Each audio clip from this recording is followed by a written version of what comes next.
উভতিছো বিৰতিৰ পাছত অৱশেষত কৰোনা ভাইৰাছৰ সংক্ৰমণৰ পৰা মুক্ত হ'ল যোৰহাটৰ দুগৰাকী মহিলা মুম্বাইৰ পৰা অহা মহিলা দুগৰাকী দেশত ধৰা পৰিছিল কোভিড-19 পজিটিভ সুস্থ হৈ উঠিছে যোৰহাটৰ উজনি চৰাইমৰীয়াৰ মামু বৰা আৰু চাৰিঙিয়াৰ পৰিস্মিতা দত্ত দুইকে জিএমচিএছৰ কোভিড-19 হস্পিটেলৰ পৰা বুধবাৰে সন্ধিয়া ঘৰলৈ যাবলৈ দিয়া হয় সম্প্ৰতি তেওঁলোকৰ শৰীৰত নাই কোভিড-19ৰ কোনো লক্ষণ চিকিৎসালয়ৰ পৰা মুকলি হৈ দুইগৰাকীয়ে ধন্যবাদ জ্ঞাপন কৰিছে স্বাস্থ্য বিভাগক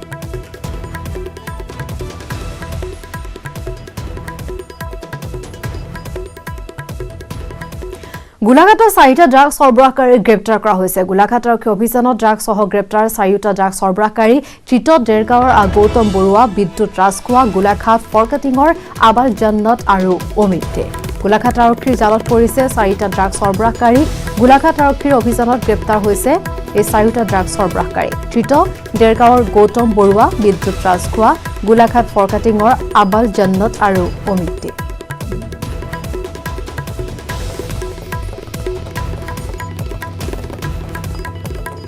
শক্তিপীঠ কামাখ্যাত মৃতদেহ উদ্ধাৰ এজন পাণ্ডাৰ ঘৰত উদ্ধাৰ হৈছে মৃতদেহটো লেহু শৰ্মা নামৰ পাণ্ডাজনৰ ঘৰত উদ্ধাৰ মৃতদেহ জানিব পৰা হোৱা নাই মৃত লোকজনৰ পৰিচয় মৃতদেহটো উদ্ধাৰ কৰি মৰণোত্তৰ পৰীক্ষাৰ ব্যৱস্থা কৰিছে আৰক্ষী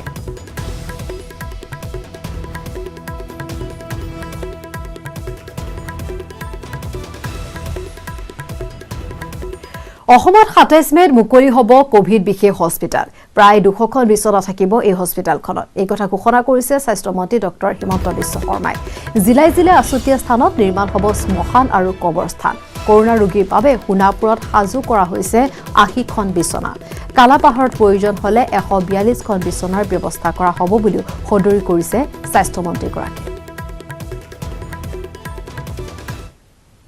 এমএমচি হস্পিটেলখনত আমি আৰু 50টাতকৈ বেছি পেচেণ্ট ৰাখিব নোৱাৰোঁ গুৱাহাটী মেডিকেল কলেজৰ কোভিড চিকিৎসালয়খন 27 তাৰিখে আমি মুকলি কৰিব পাৰিম তাতেও 200খন বিছনা পাম এই দুইটা সম্পূৰ্ণ হোৱাৰ পিছতো যদি আমাক চিকিৎসালয়ৰ প্ৰয়োজন হয় সেই দৃষ্টিভংগীৰে আমি কালাপাহাৰত থকা আমাৰ আইডিএছপি হস্পিটেলখন আৰু সোণাপুৰৰ চিকিৎসালয়খন আমি সাজু কৰি ৰাখিছোঁ আৰু মোৰ মতেদি এই 4টা যদি হৈ যায় তেতিয়াহ'লে আমাৰ পেচেণ্টখিনি আমি মোটামুটি ৰাখিব পাৰিম কিন্তু বৰ্তমান এই সময়ত আমাৰ পেচেণ্ট অকল এমএমচিএইচ আৰু জিএমচিএইচতে আছে সেই দুটা পুৰা হওঁতে আমাক সময় লাগিব মোৰ মতেদি 15-20 দিন লাগি যাব তাৰ পিছত যদি প্ৰয়োজন হয় তেতিয়াহে আমি কালাপাহাৰ আৰু সোণাপুৰত পেচেণ্ট ৰাখিবৰ বাবে সিদ্ধান্ত লৈছোঁ সেইকাৰণে প্ৰয়োজনীয়তা কৰবাত কিবা কৰিবলগীয়া আছে নেকি তাকে চাবৰ বাবে আজি আমি ইয়াত আহিছোঁ কৰোনাত আক্ৰান্ত এগৰাকী ৰোগীৰ পত্নীৰ সাহসী মন্তব্য আমি শংকিত হোৱা নাই কৰোনা শেষ নহয় আমি যুঁজিব লাগিব পুত্ৰই বাট চাই আছে দেউতাকলৈ দেউতাক আহিব নতুন চেণ্ডেল আনিব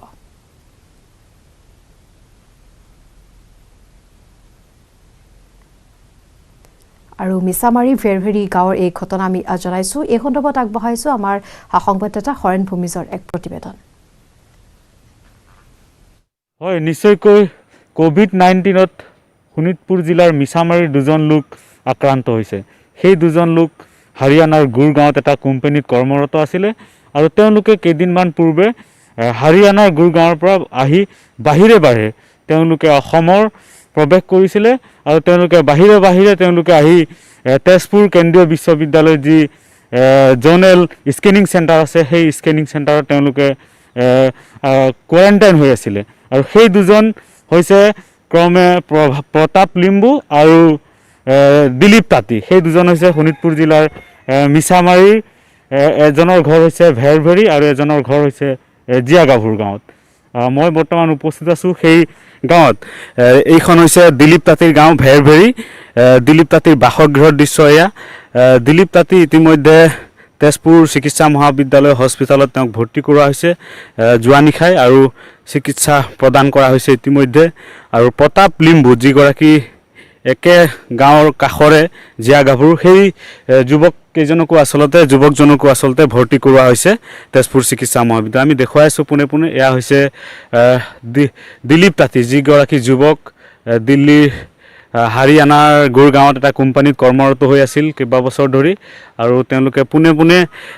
লকডাউনৰ বাবে স্বগৃহলৈ ৰাওনা হৈছিল আৰু প্ৰশাসনে তেওঁলোকক তেজপুৰ কেন্দ্ৰীয় বিশ্ববিদ্যালয়ত কোৱাৰেণ্টাইন কৰিছিলে আৰু যিহেতু ইতিমধ্যে कोरोना आक्रांत होइसे आमी पुने पुने जानिब चेष्टा करिम पुने से पत्नी गराकी कब आया था वो लोग शुक्रवार को वहाँ से शाम को गाड़ी चढ़े थे तो यहाँ पे 4 दिन लग गया उनको आने में घर तो नहीं आया था उन लोग घर नहीं आया अभी तक फिलहाल बाहर तेजपुर चला गया हाँ तेजपुर में नहीं टोमुको में लेके गए कितना लोग आया था उन लोग वो लोग 25 लोग आए थे 25 सब यही का था क्या यहाँ के नहीं रिकवरी का उधर का कितना लोग है यहाँ का 6 लोग हैं 6 आदमी यहाँ का और उधर रिकवरी के उधर के लोग अभी कोई आप लोग का डर तो नहीं है डर तो नहीं है फिलहाल मेरे को तो पता है ना मेरे पति को भी पता है ना उसको सिर्फ पॉजिटिव ही आया हुआ है कोई तो बीमारी से मरे तो नहीं दिखाया ना अभी तक फिलहाल तो डर तो नहीं है पर मन में एक दुख है कि बच्चा है घर में इंतजार कर रहा है बच्चा कि पापा कब आएगा कब नहीं बोल के वही बस टेंशन है और कुछ मतलब डर नहीं है आप लोगों का डर नहीं है मतलब मेरे को बस ये कोरोना से तो हम लोग को लड़के ही रहना है ना हाँ डर के कहाँ भागेंगे और हम लोग तो हम लोग एक तो लड़ रहे हैं जैसा हो रहा है ना অতি গুৰুত্বপূৰ্ণ কথা কৈছে এখেতৰ পত্নী দিলীপ তাঁতীৰ পত্নীয়ে যে কৰোনাক আচলতে ভয় কৰিব নালাগে চাওক এগৰাকী আচলতে কৰোনা আক্ৰান্তৰ পত্নীয়ে কৈছে এনেধৰণে কৰোনাক আচলতে আমি ভয় কৰিব নালাগে তাক আমি যুঁজিব লাগিব তাৰ বিৰুদ্ধে আৰু আচলতে যুঁজিহে আমি কৰোনাক আচলতে পৰাস্ত কৰিব লাগিব পৰৱৰ্তী খবৰ নুমলীগড় নাহৰ ফুটুকীৰ সন্ত্ৰাস নাহৰ ফুটুকী আক্ৰমণত গুৰুতৰভাৱে আহত হৈছে এজন লোক এটা মাহত 3জনৰ অধিক লোক আক্ৰমণৰ বলি হৈছে নাহৰ ফুটুকী মুক্ত বিচৰণ নাহৰ ফুটুকীটোৰ নুমলীগড়ৰ কোৱানী খণ্ড বন কাৰ্যালয়ৰ অন্তৰ্গত 2 নম্বৰ কোৱানীত নাহৰ ফুটুকী আক্ৰমণত আহত এজন লোক গুৰুতৰভাৱে আঘাতপ্ৰাপ্ত লোকজনৰ নাম হৰি বৰাই আঘাতপ্ৰাপ্ত হৰি বৰাইকে পথাৰৰ পৰা গৰু আনিবলৈ যাওঁতে চাহ বাগিচাত আশ্ৰয় লৈ থকা নাহৰ ফুটুকীটোৱে আক্ৰমণ কৰে আক্ৰমণৰ ফলত বুকু হাত ভৰি আৰু মূৰত গুৰুতৰভাৱে আঘাতপ্ৰাপ্ত হয় আহত লোকজন বহু সময় পথাৰৰ মাজতে পৰি থাকে পিছত পৰিয়ালৰ লোকে প্ৰত্যক্ষ কৰি ততাতয়াকৈ গোলাঘাট কোহলকৰ অসামৰিক চিকিৎসালয়লৈ প্ৰেৰণ কৰে উক্ত অঞ্চলটো বহুদিন ধৰি বাঘে সন্ত্ৰাসৰ সৃষ্টি কৰি আহিছিল অঞ্চলটোৰ ৰাইজৰ গৰু ছাগলী গাহৰি ভক্ষণ কৰি আহিছে বাঘে এটা মাহত সেই অঞ্চলৰ 3জন লোকক নাহৰ ফুটুকী আক্ৰমণ কৰি আঘাতপ্ৰাপ্ত কৰিছে কি হৈছিলে মানে সি তাৰ এই গৰু বিচাৰি গৈছিলে তাৰ এই পথাৰৰ মাজত তাৰ বাগান আছে অকমান তাত গৰু বিচাৰি গৈছিলে তাহ বাঘটো লুকাইছে তো সি নেদেখে নাই দেখা সি গৰুটো খেদি আনিম বুলি কওঁতে মানে বাঘটো এনেকে একেচৰে ধৰি ল'লে আৰু তাহ তাতে পৰি থাকিলে এতিয়া তাৰ পৰা আমি আনিলো হেতু আমাৰ দাদা আছিলে খুৰা মানুহজনৰ কিমান কি হৈছে মানুহজনৰ এইডোখৰ পুৰা ঘাইল হৈ গৈছে এইডোখৰ আৰু এইবিলাকত আঁচুৰিছে আইসমাত্ৰ শেষ অংশলৈ লকডাউনৰ ফলত ব্যাপক লোকচানৰ সন্মুখীন হৈছে ৰাজ্যৰ মাছৰ পোনা উৎপাদকসকল দেখুৱা বিচাৰিছো টিয়কৰ এটা দৃশ্য টিয়কৰ মাছৰ পোনা উৎপাদক কমলা গগৈ মৎস্য প্ৰজনন প্ৰকল্পৰ 1995 চনৰ পৰা মাছৰ পোনা উৎপাদন কৰি অহা গগৈয়ে এইবাৰ পূৰ্বৰ দৰে মৎস্য পালকসকলক যোগান ধৰিব নোৱাৰিলে মাছৰ পোনা কিয়নো মাছৰ পোনা উৎপাদনত প্ৰয়োজনীয় ঔষধ আহে কানাডা আৰু আমেৰিকাৰ পৰা কিন্তু এবাৰ বিমান সেৱা ব্যাহত হৈ থকাত ঔষধ তেওঁ আনিব নোৱাৰিলে যি অলপ উৎপাদন কৰিছে সেয়াই জোৰাব নোৱাৰে মীনপালকসকলৰ চাহিদা সমান্তৰালকৈ হুৰাহুৰে বাঢ়িছে মাছৰ দানাৰ মূল্য যাক লৈ ভৱিষ্যতক লৈ চৰম অনিশ্চয়তাত ভুগিছে এইসকল মৎস্য উৎপাদক মাগুৰ মাছ ন যত্ন কৰিছো মানে গম পাইছো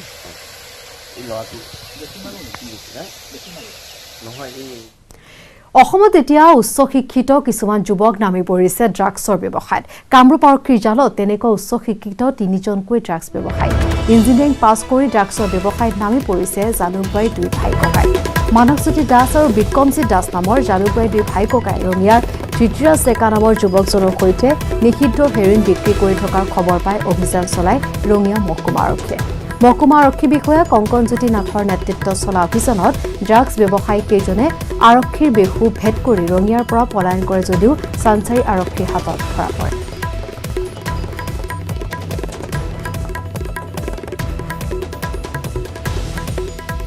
সমগ্ৰ ভাৰতবৰ্ষত লকডাউন চলি থকাৰ সময়তে কেন্দ্ৰীয় চৰকাৰে পূবৰ আমাজন ৰূপে খ্যাত দিহিং পাটকাই অভয়াৰণ্যত মুক্ত কয়লা খননৰ অনুমতি প্ৰদান কৰাত সামাজিক মাধ্যমত গঢ়ি উঠিছে গণ আন্দোলন সমান্তৰালকৈ জাঙুৰ খাই উঠিছে নাহৰকটীয়াৰ প্ৰকৃতিপ্ৰেমীসকলৰ লগতে বিভিন্ন দল সংগঠন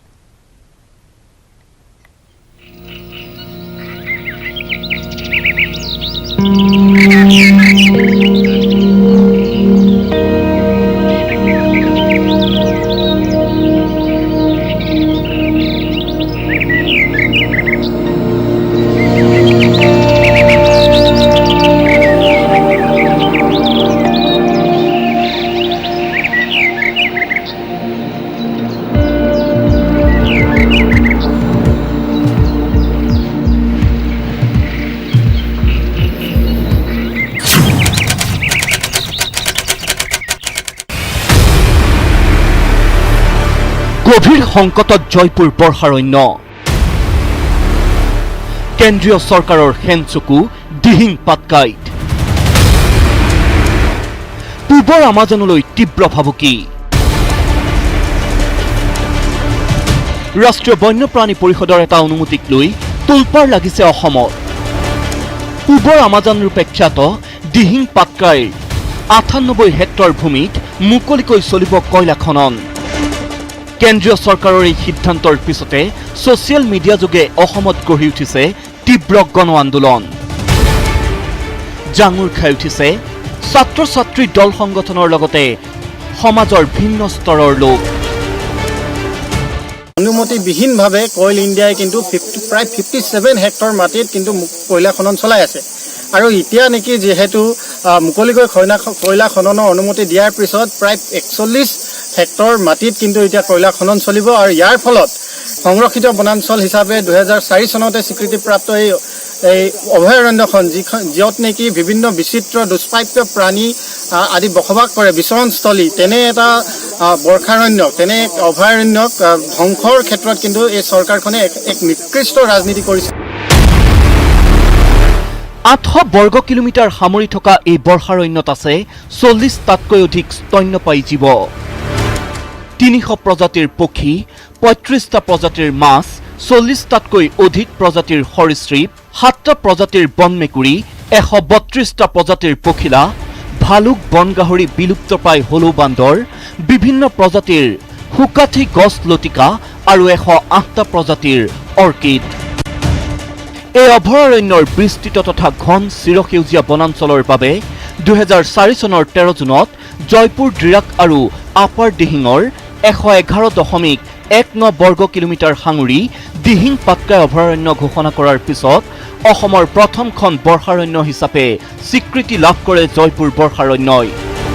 বৰ্ষাৰণ্যখনক সংৰক্ষিত কৰাৰ পৰিৱৰ্তে ধ্বংস কৰাৰ যি সিদ্ধান্ত চৰকাৰে গ্ৰহণ কৰিছে তাৰ বিৰুদ্ধে সৰব হৈ উঠিছে প্ৰকৃতিপ্ৰেমী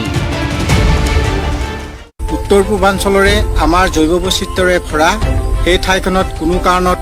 এই কয়লা খনিটো তাতে উদ্ঘাটন কৰিব নালাগে আৰু যাতে জলবায়ু পৰিৱৰ্তন পৰা পৃথিৱীক প্ৰদূষণমুক্ত কৰিবৰ কাৰণে সেইটো বন্ধ কৰিবলৈ মই ভাৰত চৰকাৰ ষ্টেট গভৰ্ণমেণ্টক অনুৰোধ কৰিম যি সময়ত দেশী বিদেশী পৰ্যটকক আকৰ্ষণৰ বাবে চৰকাৰ তথা পৰ্যটন বিভাগে শ কোটি টকা খৰচ কৰি জয়পুৰ বৰ্ষাৰণ্য মহোৎসৱ অনুষ্ঠিত কৰি আহিছে তেনেস্থলত অভয়াৰণ্যখনত চৰকাৰে লোৱা কয়লাৰ মুক্ত খননৰ হঠকাৰী সিদ্ধান্তই সকলোৰে চকু কপালত তুলিছে ইফালে দিহিং পাটকাইত কয়লাৰ মুক্ত খননৰ তীব্ৰ বিৰোধিতা কৰিছে প্ৰাক্তন মুখ্যমন্ত্ৰী তৰুণ গগৈয়ে ইয়াৰ ফলত অসমৰ যিটো ইকোলজিকেল বেলেন্স বুলি আমি কওঁ এই ইকোলজিকেল বেলেন্স আজি সম্পূৰ্ণ নষ্ট হৈ যাব যে আমি যিটো বায়োডাইভাৰ্চিটি বুলি কওঁ এইটো অকল ভাৰতবৰ্ষৰ ভিতৰত নহয় এছিয়াৰ ভিতৰত এটা অতি চহকী বায়োডাইভাৰ্চিটি য'ত বিভিন্ন ধৰণৰ পশু পক্ষীয়েই হওক পখিলাই হওক মাছেই হওক জীৱ জন্তুৱেই হওক বিভিন্ন ধৰণৰ গছ গছনিয়েই হওক অৰ্কিড আদি কৰি এই আৰু এই অঞ্চলটো সকলোৱে জানে যেটো ৰেইন ফৰেষ্ট বুলি আমি কওঁ এই সিদ্ধান্তটোৱে আমাৰ সকলোৰ কাৰণে বিপদ মাতি আনিব তাত সন্দেহ নাই চৰকাৰৰ এই হঠকাৰী সিদ্ধান্তৰ প্ৰতিবাদ কৰি পৰেশ বৰুৱা নেতৃত্বাধীন আলফা স্বাধীনেও দিছে কঠোৰ সকিয়নি ৰাজ্যৰ সৰ্বস্তৰত হোৱা এই ব্যাপক প্ৰতিবাদৰ পাছত কেন্দ্ৰীয় চৰকাৰে কি সিদ্ধান্ত লয় তাৰ ওপৰতে নিৰ্ভৰ কৰিব প্ৰকৃতি ৰক্ষা আন্দোলনৰ গতিধাৰা নাহৰকটীয়াৰ পৰা উৎপল চলিহাৰ সহযোগত বিজু কুমাৰ ডেকাৰ report news 18 Assam north east.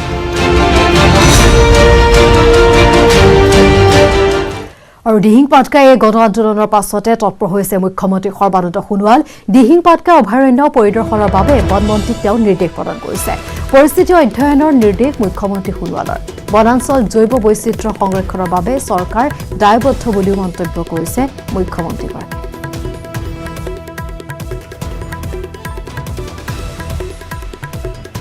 Srirampur ছাগলীয়াত বহিৰাজ্যৰ পৰা অহা লোকৰ হাহাকাৰ। পৰ্যাপ্ত কোৱাৰেণ্টাইন গৃহৰ অভাৱত মুকলি আকাশৰ তলত অপেক্ষা কৰিবলগীয়া হৈছে শিশু মহিলাকে ধৰি হাজাৰ হাজাৰ লোক। বহিৰাজ্যৰ পৰা অহা লোকৰ জনস্ৰোতৰ বাবে তীব্ৰ সমস্যাত পৰিছে প্ৰশাসন।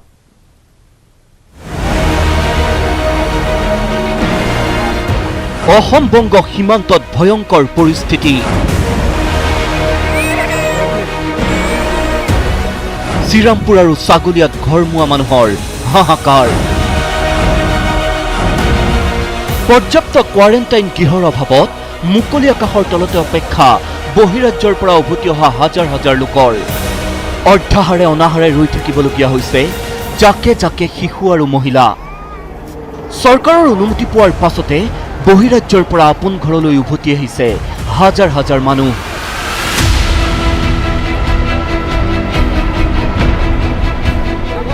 এনে লোকৰ পঞ্জীয়ন আৰু কোৱাৰেণ্টাইনৰ ব্যৱস্থা লৈছিল কোকৰাঝাৰ জিলা প্ৰশাসনে।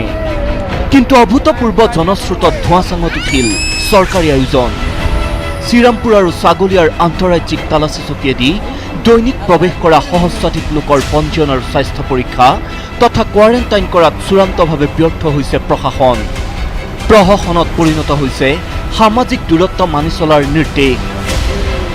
গাতে গা লগাই হাজাৰ হাজাৰ মানুহ এইদৰে বহি থকাৰ পাছত কোৱাৰেণ্টাইন কৰাৰ কিবা অৰ্থ আছেনে?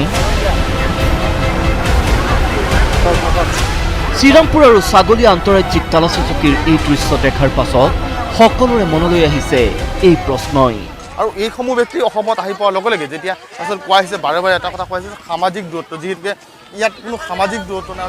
তামাৰহাটৰ পৰা শ্বহীদুল হক আৰু গোলকগঞ্জৰ পৰা গোবিন্দ অধিকাৰী, নিউজ 18 অসম নৰ্থ ইষ্ট। গুৱাহাটীৰ প্ৰান্তত এজন যুৱকক লৈ আতংক। দিল্লীৰ পৰা আহি গোপনে ঘৰত লুকাই থকাৰ অভিযোগ। গণেশ সিং নামৰ যুৱকজনক বিচাৰি জালুকবাৰী আৰক্ষী অভিযান অব্যাহত ৰাখিছে। আৰক্ষী উপস্থিত হোৱাৰ লগে লগে যুৱকজনক তেওঁ পৰিয়ালৰ লোকে পলুৱাই পঠিওৱাৰ অভিযোগ। এই যুৱকজনৰ গাত কৰোণা লক্ষণ থকাৰ অভিযোগ স্থানীয় লোকৰ।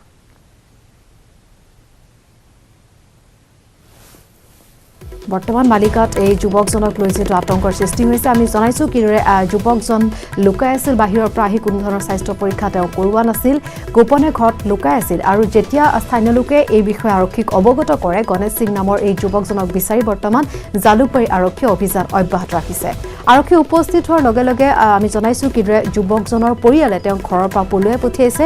এই যুৱকজনৰ গাত কৰোণা লক্ষণ থকাৰ অভিযোগ উত্থাপন কৰিছে স্থানীয় লোকে।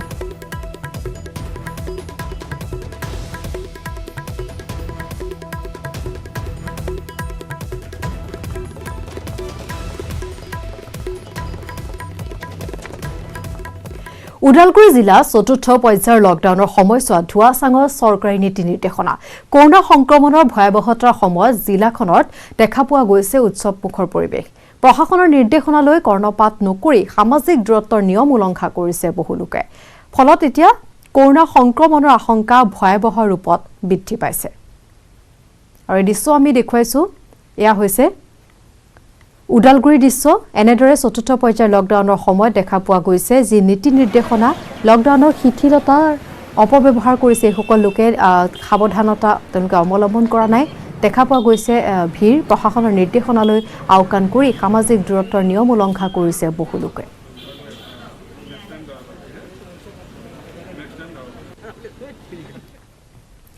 কলকাতাত জমৰ যন্ত্ৰণা ভুগিছে মণিপুৰৰ ৩০০ গৰাকী নাৰ্ছে। বৰ্ণ বৈষম্যৰ বলি হৈছে নাৰ্ছ কেইগৰাকী। প্ৰাপ্য দৰমহাৰ পৰা বঞ্চিত হৈছে নাৰ্ছসকল। আৰু এই প্ৰতিবেদনে বিদায় লৈছোঁ বিয়লিৰ হেডলাইনছৰ পৰা। নমস্কাৰ। ৩০০ গৰাকী নাৰ্ছ, কৰোণাৰ আতংকৰ সময়ত আহৰি নাই এগৰাকীৰো। ছুটি নোলোৱাকৈ দিনে নিশাই কাম কৰিছে সকলোৱে। কোৱাৰেণ্টাইন চেণ্টাৰত একেৰাহে 12 ঘণ্টা ধৰি কাম কৰা জাকে জাকে নাৰ্ছক থাকিবলৈ দিয়া হৈছে এটা কোঠা। সমগ্ৰ দেশজুৰি চিকিৎসক আৰু চিকিৎসা কৰ্মীক ভগৱানৰ মৰ্যাদা দিয়াৰ সময়ত নাৰ্ছ কেইগৰাকীৰ এই দুৰৱস্থাৰ কাৰণ হ'ল তেওঁলোক উত্তৰ পূব ভাৰতৰ, ঘৰ মণিপুৰত, কৰ্মৰত হৈ আছে কলকাতাৰ বিভিন্ন চিকিৎসালয়ত। সমগ্ৰ পৃথিৱী অসুস্থ হৈ পৰাৰ সময়ত মণিপুৰৰ ৩০০ গৰাকী নাৰ্ছে জমৰ যন্ত্ৰণা ভুগিছে কলকাতাত। প্ৰাপ্য দৰমহাৰ পৰা বঞ্চিত হৈছে বহু কেইগৰাকী নাৰ্ছ। নাই খাদ্য, নাই জিৰণি লোৱাৰ সুব্যৱস্থা। তাৰ ওপৰতে ভূতৰ ওপৰত দানহৰ দৰে প্ৰতি মুহূৰ্ততে আছে কোভিড-19 সংক্ৰমণৰ ভয়। ইতিমধ্যে কলকাতাৰ পৰা বাছেৰে আহি মণিপুৰত উপস্থিত হৈছে বহু কেইগৰাকী নাৰ্ছ। তাৰে এগৰাকীৰ শৰীৰত ধৰা পৰিছে কোভিড-19ৰ অৱস্থিতি। কিন্তু এতিয়াও কলকাতাতে জমৰ যন্ত্ৰণা ভুগি থকা আন শ শ নাৰ্ছক ঘৰলৈ উভতাই অনাৰ ব্যৱস্থা কৰিছে মণিপুৰ চৰকাৰে। We are not asking anybody to come, might be nurses, doctor. We feel proud of them when they are working in Calcutta, when they are working in Delhi, when they are working in Chennai, when they are working in Maharashtra, serving the patients, serving the peoples.